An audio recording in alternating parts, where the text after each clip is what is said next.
वो कौन सा एरिया कौन कौन विधानसभा लोकसभा में जाएगा और वहां की तैयारियां और जी चलिए जिस खबर पर हम दरअसल बने हुए हैं भार्गव, केंद्रीय गृह मंत्री जो है इस वक्त नशीले पदार्थों की तस्करी और राष्ट्रीय सुरक्षा और ड्रग्स के विनाश पर जो क्षेत्रीय बैठक की अध्यक्षता कर रहे हैं, उस बैठक में हम सीधे चलते हैं। गृह मंत्री उसको संबोधित कर रहे हैं। अप्रोच नहीं रखते हैं तो इस पर कंट्रोल नहीं किया जा सकता। इसीलिए समग्र देश की सभी राज्यों की पुलिस और नारकोटिक कंट्रोल की सभी एजेंसियां, भारत सरकार का राजस्व विभाग, भारत सरकार का समाज कल्याण विभाग, भारत सरकार और राज्यों के आरोग्य विभाग, सीमा सुरक्षा की काम करने वाली सभी सीएपीएफ, इसके साथ साथ दरियाई सीमा की सुरक्षा में जुड़े हुए तटरक्षक और नौसेना, ये सभी का अगर व्यापक समन्वय कर एक नीति नहीं बनाते हैं तो इस दूषण को पूर्णतया नष्ट करना असंभव। इसीलिए नरेंद्र मोदी जी के नेतृत्व में भारत सरकार ने 2019 से एक अप्रोच लिया है, समन्वय और सहयोग के आधार पर नारकोटिक्स के खिलाफ जो हमारी लड़ाई है इसको पुख्ता करना, मजबूत करना, परिणाम लक्ष्य बनाना और सफल करना। और इस सारे उद्देश्यों को प्राप्त करने के लिए हमने इस प्रकार के क्षेत्रीय सम्मेलनों का विचार किया। और मुझे आनंद है कि पहले जो 2 क्षेत्रीय सम्मेलन हुए हैं उसके बाद जिला तक की एनकोड की रचना भी हुई है, एफएसएल का उपयोग भी बढ़ा है। वहां की हाईकोर्ट में राज्य प्रशासन के द्वारा स्पेशल कोर्ट की परमिशन मांगना भी बड़ी मात्रा में हुआ है। पब्लिक प्रोसिक्यूटर का ट्रेनिंग का प्रोग्राम जो नारकोटिक्स कंट्रोल ब्यूरो ने बनाया है वो ट्रेनिंग के प्रोग्राम भी हुए हैं। और आगे मैं बताऊंगा बॉटम टू टॉप और टॉप टू बॉटम इन्वेस्टिगेशन की भी शुरुआत हुई। तो इसके बहुत अच्छे परिणाम हमें देश भर में अब तक जो 2 क्षेत्रीय सम्मेलन हुए इसमें मिले हैं। और आज एक तीसरा क्षेत्रीय सम्मेलन गुजरात की धरती पर हो रहा है। एक प्रकार से नारकोटिक्स दीमक की तरह हमारे देश की युवा पीढ़ी को खत्म करने का काम कर रहा है, तो दूसरी ओर नारकोटिक्स के व्यापार से जो धन उपार्जन होता है वो टेररिज्म के पोषण का भी काम करता है। दोनों दृष्टि से देश की युवा पीढ़ी को सुरक्षित रखना और देश के टेररिज्म के वित्त पोषण पर एक करारा प्रहार करना, ये दोनों दृष्टि से मैं मानता हूं कि लड़ाई को भारत सरकार की सभी एजेंसियां, राज्य सरकार की सभी एजेंसियां और पुलिस ने साझा लड़ाई के रूप में एक स्पिरिट के साथ लेना पड़ेगा, लड़ना पड़ेगा और जीतना पड़ेगा।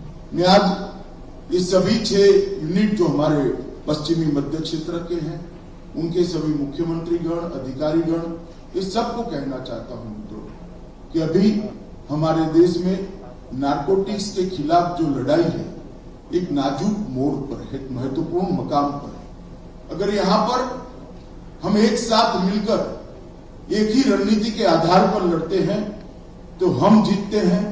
और अगर यहां बिखराव के साथ गंभीरता के बगैर इसको एक सामान्य अपराध मानकर हमारा अप्रोच रहता है तो ड्रग के ऑपरेटर जीतते हैं। और मुझे लगता है कि इस नाजुक मोड़ पर हमने संकल्प करना चाहिए कि मोदी जी ने आजादी के अमृत महोत्सव में जो ड्रग मुक्त भारत का हमें लक्ष्य दिया है, एक संकल्प दिया है, वो संकल्प हम सब सिद्ध करें।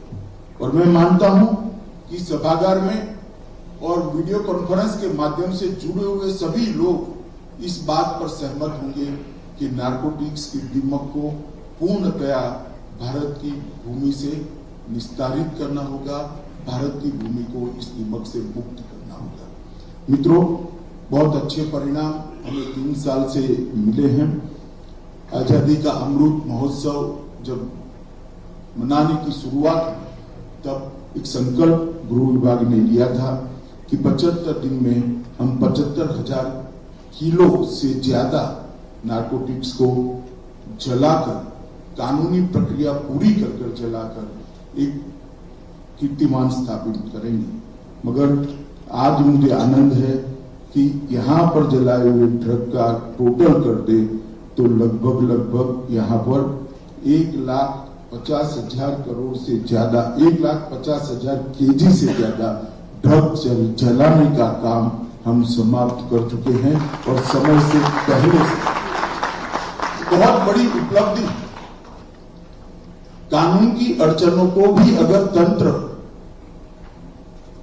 एक मूड के साथ लेता है तो सारी अड़चनें अपने आप पार हो जाती। 1,65,000 केजी ड्रग जलाना कोर्ट के सारे ऑर्डरों को प्राप्त करने के बाद मैं मानता हूं कि बहुत बड़ा रिकॉर्ड अपने आप में ये किया है।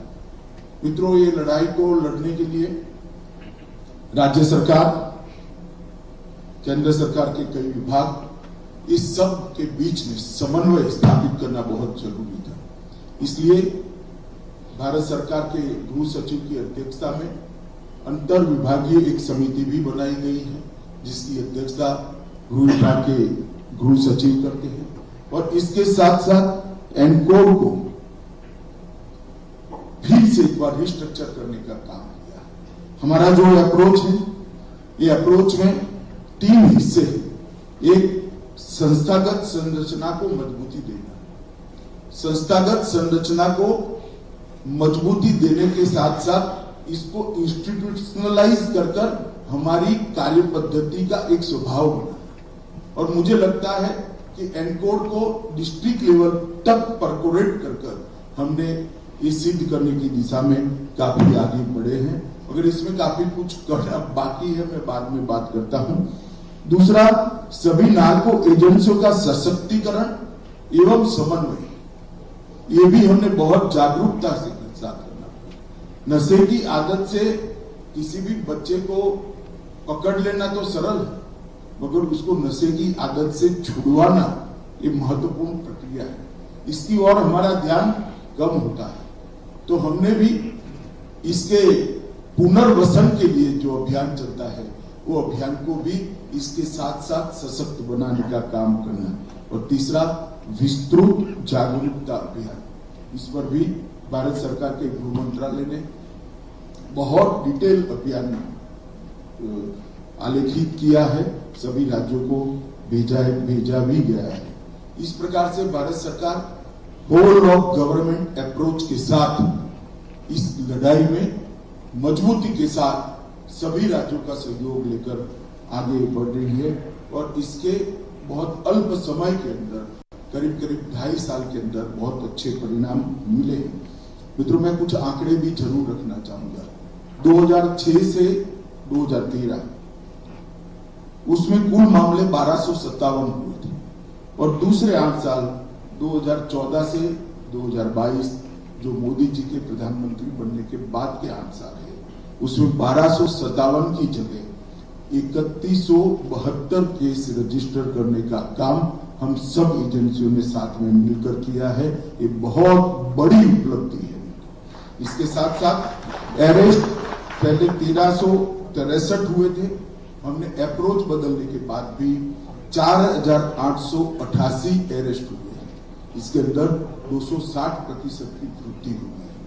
और जो ड्रग्स जब्त किए गए हैं, पहले 1.52 लाख किलो था, अब वो बढ़कर 3.33 लाख किलो ड्रग को जब्त करने का काम हमारी एजेंसियों ने इस 8 साल के अंदर किया है। और इसके साथ मूल्य ये बहुत मायने रखता है, क्योंकि ड्रग किस प्रकार का जब्त हो रहा है वो भी बहुत महत्वपूर्ण है।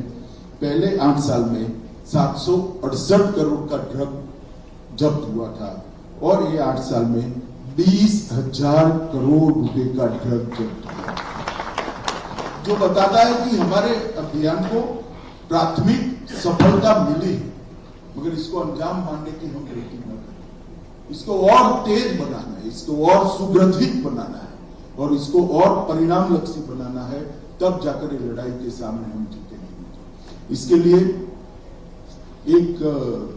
कई प्रकार के बदलाव हमने करने पड़ेंगे।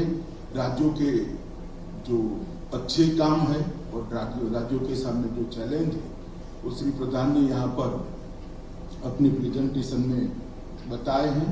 इसको मैं रिपीट करना नहीं चाहता हूँ, परंतु मेरा अनुरोध है सभी राज्यों के मुख्यमंत्रियों से और सभी राज्यों के उपस्थित अधिकारियों से कि इसको हम आगे पर अपने काम की प्रायोरिटी में शामिल कर आगे बढ़े।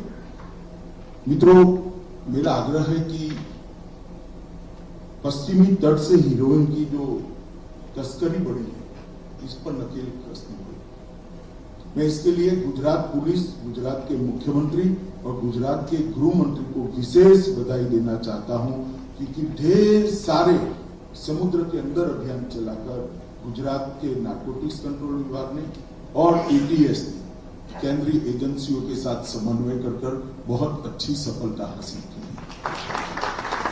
हो सकता है गुजरात का समुद्र किनारा स्ट्रेटेजिक दृष्टि से लंका जाने वाले रास्ते में आता होगा, इसलिए यहाँ ज्यादा जब्ती हुई है।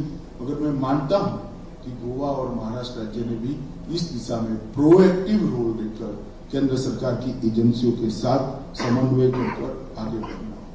जहां तक पुलिस का सवाल है, इस पूरे पश्चिम क्षेत्र में कुरियर और पार्सल का उपयोग बिल्कुल बहुत तेज गति से बढ़ता जा रहा है। ये जो नया हमने अप्रोच लिया है, उसके बाद नए नए तरीके वो ढूंढ रहे हैं। तो कुरियर और पार्सल के उपयोग के लिए भी हमने सख्त कदम उठाने पड़ेंगे। कुरियर और पार्सल की एजेंसियों के साथ समन्वय बिठाकर वहां पर ही कुछ किस प्रकार से चेकिंग हो पाए, इस प्रकार की व्यवस्था खड़ी कर हमने आगे बढ़ना होगा। मित्रों, बहुत कठिन क्षेत्र ये इसलिए है कि यहाँ अंतर्राष्ट्रीय सीमा है, जमीनी सीमा पाकिस्तान से सटी हुई है, लंबी समुद्री सीमा है और लगभग बहुत कम शुरुआत में एनडीपीएस स्क्वाड की संख्या थी, मगर अब धीरे धीरे बढ़ रही है। मगर मुझे लगता है कि इसको भी हमने बढ़ाना पड़ेगा। भारत सरकार ने ये 2.5 साल में जो रिफॉर्म्स किए हैं, इसमें सबसे बड़ा रिफॉर्म एनकोड के पुनर्गठन का किया है। अब एनकोड को हमने 4 स्तरीय बनाया है। 4 स्तर पर एनकोड अपना काम करेगा। शीर्ष स्तरीय एनकोड समिति है जो भारत सरकार की सभी एजेंसी राष्ट्रीय कक्षा पर काम करेगी। एक इसके नीचे कार्यकारी समिति है। राज्य स्तरीय समिति मुख्य सचिव की अध्यक्षता और डीजीपी के उपाध्यक्ष पद के नीचे बनाई गई है और जिला स्तरीय समिति जिला अधिकारी की अध्यक्षता में बनाई। मेरा सभी राज्यों के मुख्यमंत्रियों से और डीजीपी से आग्रह है कि जिला स्तरीय एनकोड समिति का गठन तुरंत होना चाहिए और इसकी मीटिंग को भी हमने यहां से मॉनिटर किया। जैसे राज्यों की एनकोड मीटिंग का अभी एक खाका प्रधान जी ने आपके सामने प्रेजेंटेशन में रखा।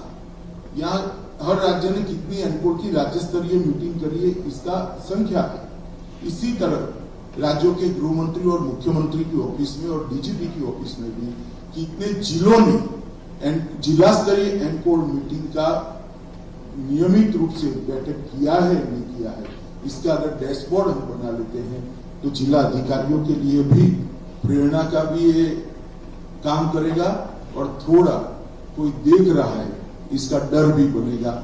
मुझे लगता है जब तक जिला स्तरीय एनकोड समिति अपना काम ढंग से नहीं करती है, ये अभियान हम नीचे तक नहीं पहुंचा पाएंगे। इसके तहत हमने राज्य और केंद्रीय एजेंसियों के बीच में प्रभावी समन्वय बनाने के लिए भी एक कार्य योजना बनाई है।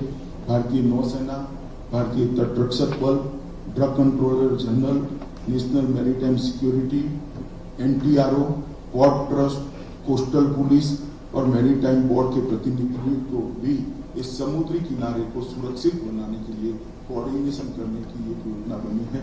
मुझे लगता है राज्य जब तक एक कोऑर्डिनेशन ठीक से नहीं करेंगे, भारत सरकार एक काम को अंजाम तक नहीं कर सकती। राज्यों में भी ये सारी एजेंसियों के कोऑर्डिनेशन की व्यवस्था अपनी इनिशिएटिव से करना पड़ेगा। और एक ऑल इन वन पोर्टल बनाया है, एनकोड पोर्टल बनाया है, इसके अंदर ये सारी सूचनाएं भी उपलब्ध है और ये सारी कोऑर्डिनेशन के आपके एफर्ट्स को भी आप इस पर डाल सकते हैं। निदान का उपयोग जितना बढ़ेगा उतना फायदा होगा। आपने देखा ही, मैं ज्यादा टिप्पणी करना नहीं चाहता, प्रधान जी ने जो प्रेजेंटेशन किया इसके अंदर निदान में राज्यों की स्थिति क्या है, और मैं देश के गृह मंत्री नाते बहुत स्पष्टता से कहना चाहता हूं कि संतोष नहीं। मेरे पास केस के भी आंकड़े हैं और आपने जो डेटा शेयर किया है इसके भी आंकड़े हैं। 22% डेटा ही शेयर किया। अगर ये स्थिति है, एक पोर्टल बनने के बाद पोर्टल में हम अपलोड नहीं करते तो मुझे लगता है कि हमारे अभियान की गंभीरता जितनी होनी चाहिए नहीं है, इसका एक द्योतक है। हम सब ने प्रयास कर 3 महीने के एक अंतराल के अंदर सभी राज्यों के सभी आंकड़े निदान पोर्टल पर उपलब्ध हो जाए, इसके लिए आगे बढ़ाना चाहिए। K9 राष्ट्रीय कैनाइन पूल की स्थापना की है। अभी K9 की टीम मुंबई और अहमदाबाद में है। राजस्थान और मध्य प्रदेश भी नारकोटिक्स कंट्रोल ब्यूरो के साथ बात कर, गोवा भी विशेष रूप से बात कर इसको आगे बढ़ाना चाहिए। इसको मजबूत कर पार्सल और कुरियर सेवाओं के लिए भी हम उपयोग में ले जा सकते हैं। ड्रग कानून प्रवर्तन प्रशिक्षणों का एक समान अभ्यासक्रम बनाने का काम एनसीबी ने एक कोर मॉड्यूल और 5 प्रशिक्षण मॉड्यूल बनाए। मुझे लगता है सारे ऑनलाइन मॉड्यूल को सभी राज्यों में अपने नारकोटिक्स कंट्रोल के एजेंसी के लिए उपयोग में लेना चाहिए और समय समय पर ट्रांसफर होते रहते हैं हमारे यहाँ, समय समय पर इसकी ट्रेनिंग की व्यवस्था करनी चाहिए।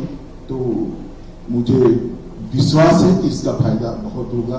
पश्चिमी क्षेत्र में एफएसएल का उन्नयन करना भी बहुत जरूरी है और उसमें आप नेशनल फॉरेंसिक साइंस यूनिवर्सिटी का जरूर सहयोग ले सकते हैं। भारत सरकार का भी सहयोग मांग सकते हैं।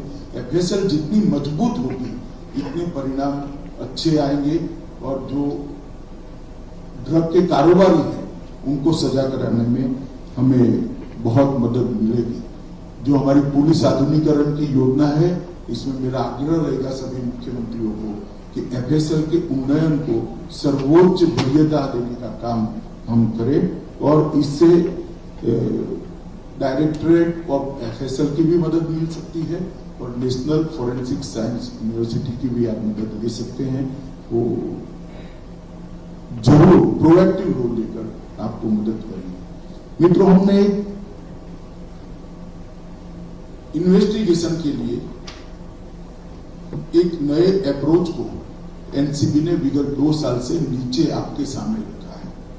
टॉप टू बॉटम और बॉटम टू टॉप अप्रोच। एक छोटे सी की भी पान की दुकान पर ड्रग बांटने वाला कोई व्यक्ति पकड़ा जाता है तो हम उसको एक केस के रूप में नहीं दे सकते। वही केस को देश में कहां से वो एंटर हुआ वहां तक इन्वेस्टिगेशन करना हमारा काम। पूरे नेटवर्क को हमने आइडेंटिफाई करना चाहिए और एक किसी बंदरगाह पर बड़ी ड्रग की खेप पकड़ी जाती है तो व्यक्ति भी अंतों तक होता पकड़ा जाता है। इसके नीचे के नेटवर्क को भी अगर हम इन्वेस्टिगेशन नहीं करते हैं तो ये पूरे नेटवर्क को हम कभी तहस नहस नहीं कर सकते। मेरी बात को कोई अन्यथा ना ले, मैंने सिलेक्टेड 100 केसों का अध्ययन खुद करा है, एक टीम बनाकर। बहुत सारी जगहों में जो पकड़ा गया इसी को केस माना गया, इसको चार्जशीट कर लिया गया और सजा हो गई, इसको उपलब्धि माना गया। ये लड़ाई ऐसी है, जब तक नेटवर्क को ध्वस्त नहीं करते हैं हमें सफलता नहीं मिलती। और नेटवर्क को ध्वस्त तभी कर सकते हैं कि हमारा इन्वेस्टिगेशन टॉप टू बॉटम और बॉटम टू टॉप। और ये सभी पुलिस अधिकारी जो आज की कॉन्फ्रेंस में उपलब्ध हैं वो सबको मैं आग्रह करना चाहूंगा कि टॉप टू बॉटम और बॉटम टू टॉप इन्वेस्टिगेशन को कम से कम हम ड्रग के खिलाफ की लड़ाई के अंदर अडॉप्ट करें और नेटवर्क ध्वस्त करने के लिए हम पूरी इन्वेस्टिगेशन को करें। एक चार्जशीट अगर समय की मर्यादा है तो डाल देनी चाहिए। देवेंद्र जी ने कहा समय कम है, इस पर भी हम विचार करेंगे, परंतु चार्जशीट डालने के बाद भी हम हमारा इन्वेस्टिगेशन तो चालू रख ही सकते हैं, इसमें कौन रोक सकता है। परंतु इन्वेस्टिगेशन को सीज हुए मटेरियल तक ही सीमित रखते हैं तो हम ये लड़ाई कभी नहीं जीत सकते। मित्रों, एक ई प्रतिज्ञा पोर्टल भी शुरू किया है। लगभग 30 लाख से अधिक लोगों ने इस पर प्रतिज्ञा ली है। ये जागरूकता अभियान का एक हिस्सा है। मुझे लगता है इसको भी हमें आगे बढ़ाना चाहिए। ड्रग एडिक्ट्स के उपचार, पुनर्वसन और सामाजिक पुनः एकीकरण, इसका समाज स्वीकार करने, इस दिशा में भी सरकार की भूमिका बहुत महत्वपूर्ण है। अगर समाज उसको तिरस्कृत दृष्टि से देखना चालू करता है तो इसके पास मजबूरी से, वो फ्रस्ट्रेशन से, फिर से ड्रग के रास्ते पर चला जाएगा। तो हमने इस पर भी बहुत मजबूती से के साथ आगे बढ़ना चाहिए। मैंने दोनों कॉन्फ्रेंस में कहा है कि जो केस ऐसे हो जो अंतर्राज्यीय और अंतर्राष्ट्रीय हो, वो केसों को आप जरूर एनसीबी को रिफर करें। इस क्षेत्र से 6 केस एनसीबी को दिए गए हैं, इसकी डिटेल जांच हो रही है। परंतु मेरा आग्रह है कि राज्य पुलिस को ही इसका यश हम देंगे, आप जरा भी चिंता मत करिए। परंतु अंतर्राज्यीय और अंतर्राष्ट्रीय इन्वेस्टिगेशन जब तक नेशनल एजेंसी अपने हाथ में नहीं लेती है, ये नहीं। तो मेरा आप सभी से आग्रह है कि जिस केस के अंदर अंतर्राज्यीय ड्रग के नेटवर्क की और केस आता हो, अंतर्राष्ट्रीय ड्रग के नेटवर्क की और केस आता हो, वो केस एनआईए को भी दे सकते हैं और एनसीबी को भी दे सकते हैं, और वो देने में हमें कोई झिझक नहीं रखनी चाहिए। एनसीबी को देश के सभी राज्यों में उपस्थिति बढ़ाने के लिए और राज्यों के अंदर भी जहां सेंसिटिव जगह है वहां तक रीजनल लेवल पर भी एनसीबी को मजबूती से काम करने के लिए अब हम आगे बढ़ रहे हैं। आने वाले दिनों में रायपुर और जयपुर में भी एनसीबी अपना जोनल कार्यालय स्थापित करेगी।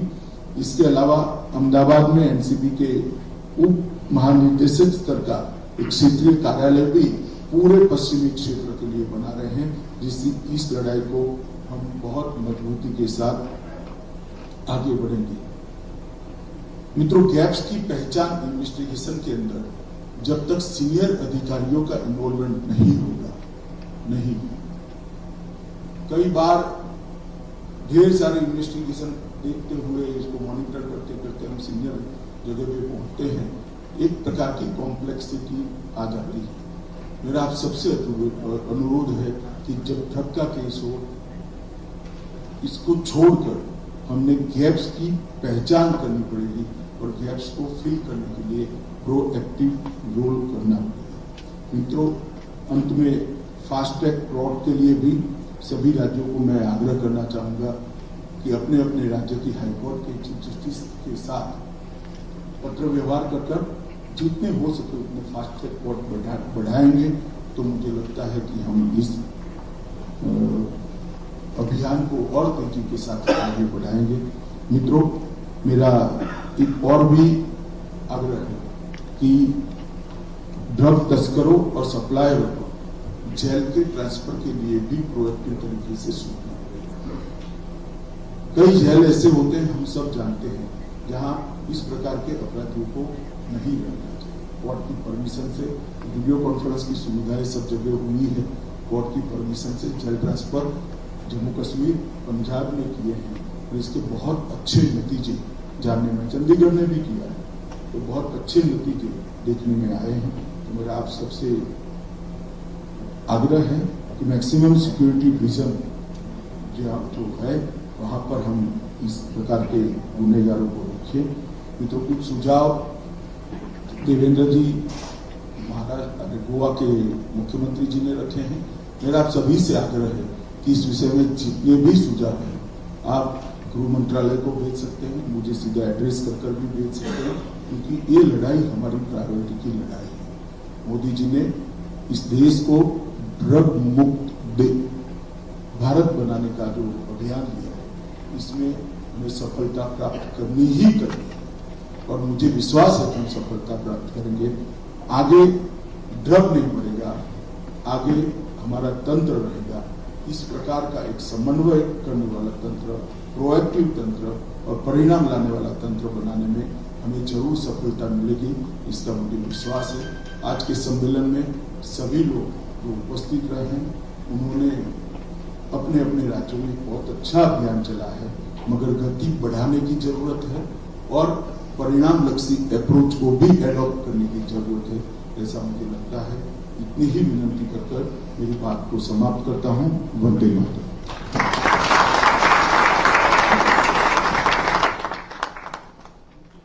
ये सीधा प्रसारण आप देख रहे थे। केंद्रीय गृह मंत्री अमित शाह गांधीनगर में नशीले पदार्थों की तस्करी और राष्ट्रीय सुरक्षा एवं जब्त ड्रग्स के विनाश पर जो क्षेत्रीय बैठक है उसकी उन्होंने वहां पर अध्यक्षता की और इसी दौरान उन्होंने अपने संबोधन में ये बातें कहीं। आपने लगातार उनकी बातों को अपने टेलीविज़न स्क्रीन पर देखा भी। तो फिलहाल अब हम बढ़ते हैं अपने विशेष बुलेटिन की तरफ। मैं हूं लाल चंद्र सिंह, मेरे साथ है मेरी सहयोगी बीना। अब हम शुरुआत करते हैं बुलेटिन की। रक्षा मंत्री राजनाथ सिंह ने रूस के रक्षा मंत्री